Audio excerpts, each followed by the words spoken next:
మార్చిలో ఒకటి కాదు, రెండు కాదు, ఏకంగా 4 సినిమాలైతే రిలీజ్ అవుతున్నాయి. అసలు 2026 స్టార్టింగ్ నుంచి వరుస పెట్టి మూవీస్ అయితే వస్తూనే ఉన్నాయి. ఇక మార్చిలో రాబోతున్న మూవీస్ ఏంటంటే, ఫస్ట్ అయితే మన శ్రీ విష్ణు గారి మృత్యుంజయ్ మూవీ.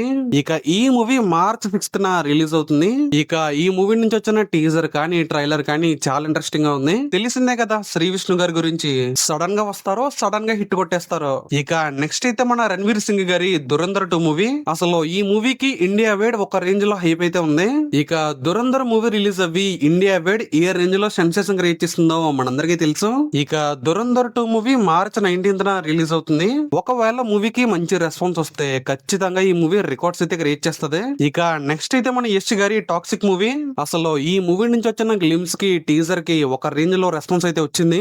మెయిన్ గా ఈ మూవీలో విజువల్స్ అయితే చాలా బాగున్నాయి. ఇక ఈ మూవీలో యష్ గారు 3 డిఫరెంట్ లుక్స్ లో కనిపించబోతున్నారు.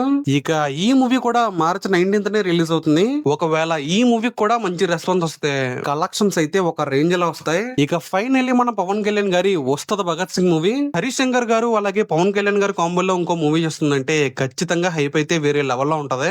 ఇక వీళ్ళ కాంబోలో వచ్చిన గబ్బర్ సింగ్ మూవీ ఎంత పెద్ద హిట్ అయిందో మనందరికీ తెలుసు. ఇక ఈ మూవీ నుంచి వచ్చిన దేఖలేంగే సాంగ్ కి చాలా మంచి రెస్పాన్స్ అయితే వచ్చింది. మెయిన్ గా ఈ మూవీలో పవన్ కళ్యాణ్ గారి లుక్స్ అయితే అదిరిపోయి అసలు. ఇక ఈ మూవీ మార్చ్ 26th రిలీజ్ అవుతుంది. మన పవన్ కళ్యాణ్ గారి మూవీకి మంచి రెస్పాన్స్ వస్తే ఏ రేంజ్ లో కలెక్షన్స్ వస్తాయో ఓజీ మూవీతో చూసేసాం. ఒకవేళ వస్తద భగత్ సింగ్ మూవీ కూడా మంచి రెస్పాన్స్ వస్తే కలెక్షన్స్ అయితే చాలా బాగా వస్తాయి. ఇక మార్చ్ లో టోటల్ గా 4 మూవీస్ అయితే రిలీజ్ అవుతున్నాయి. చూద్దాం మరి ఈ మూవీస్ ఎలా ఉండబోతున్నాయో. అలాగే ఈ 4 మూవీస్ లో మీరు ఏ మూవీ కోసం బాగా వెయిట్ చేస్తున్నారో కామెంట్ లో చెప్పండి. అలాగే మా వీడియోస్ మీకు నచ్చినట్లయితే లైక్ చేయండి, షేర్ చేయండి, అలాగే సబ్స్క్రైబ్ చేసుకోవడం మాత్రం మర్చిపోకండి.